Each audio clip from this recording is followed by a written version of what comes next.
नमस्कार। और आज हम YouTube के माध्यम से फिर जातक कथा दो हंसों की कहानी के बारे में आपको अवगत कराएंगे। सबसे पहले आप चैनल को सब्सक्राइब ज़रूर कर लें और जो बेल आइकन्स बटन्स हैं उसको भी प्रेस कर लें, कमेंट और शेयर भी ज़रूर करने का प्रयत्न करें। तो आइए हम जातक कथा दो हंसों की कहानी के बारे में हम आपको अवगत करा रहे हैं। बहुत पुरानी बात है, हिमालय में प्रसिद्ध मानस नाम की झील थी। वहाँ पर कई पशु पक्षियों के साथ ही हंसों का एक झुंड भी रहता था। उनमें से दो हंस बहुत आकर्षक थे और दोनों ही देखने में एक जैसे थे। लेकिन उनमें से एक राजा था और दूसरा सेनापति। राजा का नाम था धृतराष्ट्र और सेनापति का नाम था सुमुखा। यानी सेनापति का नाम सुमुखा था। झील का नज़ारा बादलों के बीच में स्वर्ण जैसा प्रतीत होता था। उन समय झील और उससे रहने वाले हंसों की प्रसिद्धि वहां आने जाने वाले पर्यटकों के साथ देश विदेश में फैल गई थी।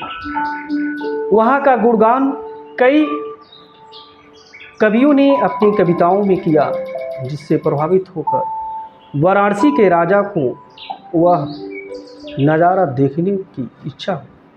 राजा ने अपने राज्य में बिल्कुल वैसे ही झील का निर्माण करवाया और वहाँ पर कई प्रकार के सुंदर और आकर्षक फूलों के पौधे के साथ ही स्वादिष्ट फलों के पेड़ लगवाए। साथ ही विभिन्न प्रजाति के पशु पक्षियों को देखभाल और उनकी सुरक्षा की व्यवस्था का आदेश दिया।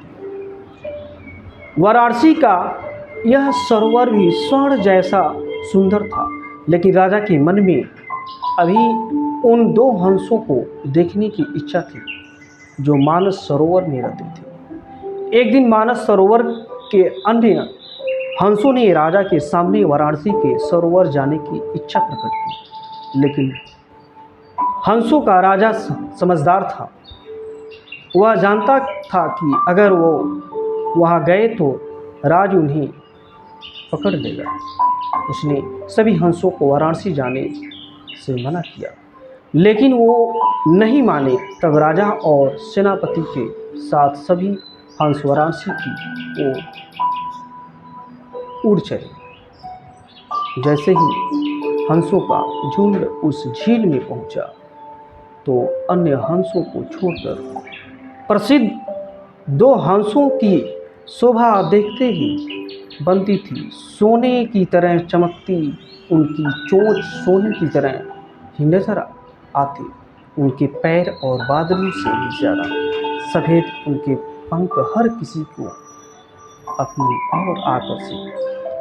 अपनी ओर आकर्षित कर रहे थे। हंसों के पहुंचने की खबर राजा को दी गई। उसने हंसों को पकड़ने की युक्ति सोची और एक रात जब सब सो गए तो उन हंसों को पकड़ने के लिए जाल बिछाया गया। अगले दिन जब हंसों का राजा जागा और भ्रमण पर निकला तो वह जाल में फंस गया। उसने तुरंत ही तेज आवाज़ में अन्य सभी हंसों को वहाँ से उड़ने और अपनी जान बचाने का आदेश दिया। अन्य सभी हंस उड़ गए, लेकिन उनका सेनापति सुमुखा अपने स्वामी को फंसा देखकर उसे बचाने के लिए वहीं रुक गया। इस बीच हंस को पकड़ने के लिए सैनिक वहां आ गया। उसने देखा कि हंसों का राजा जाल में फंसा हुआ है और दूसरा राजा को बचाने के लिए वहां खड़ा हुआ है। हंस की स्वामी भक्ति देखकर सैनिक बहुत प्रभावित हुआ और उसने हंसों के राजा को छोड़ दिया। हंसों का राजा समझदार होने के साथ साथ दूरदर्शी भी था। उसने सोचा कि अगर राजा को पता चलेगा कि सैनिक ने उसे छोड़ दिया है तो राजा उससे ज़रूर प्राणदंड देगा। तब उसने सैनिक से कहा कि आप हमें अपने राजा के पास ले चलें। यह सुनकर सैनिक उन्हें अपने साथ राज दरबार में ले गया। दोनों हंस सैनिक के कंधे पर बैठे थे। हंसों को सैनिक के कंधे पर बैठा देखकर हर कोई सोच में पड़ गया। जब राजा ने इस बात का रहस्य पूछा तो सैनिक ने सारी बात सच सच बता दी। सैनिक की बात सुनकर राजा ने साथ ही सारा दरबार उनके साहस और सेनापति की स्वामी भक्ति पर हैरान रह गया और सभी के मन में उनके लिए प्रेम जाग उठा। राजा ने सैनिक को माफ कर दिया और दोनों हंसों को आदर के साथ कुछ और दिन ठहरने का निवेदन किया। हंस ने राजा का निवेदन स्वीकार किया और उस दिन वहाँ रुककर वापस मानस झील चले गया। कहानी से हमको सीख मिलती है,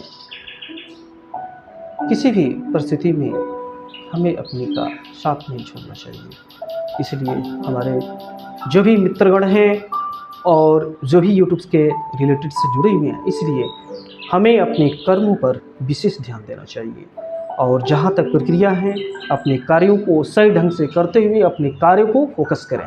और फोकस कब होगा? जब आप सिस्टम से अपना टाइम टेबल बना करके अपनी पढ़ाई की एजुकेशन के बारे में कड़ी से कड़ी मेहनत करके अपने लक्ष्य को प्राप्त कर सकते हैं। कैसा लगा वीडियो आप कमेंट बॉक्स में ज़रूर बताइएगा। धन्यवाद।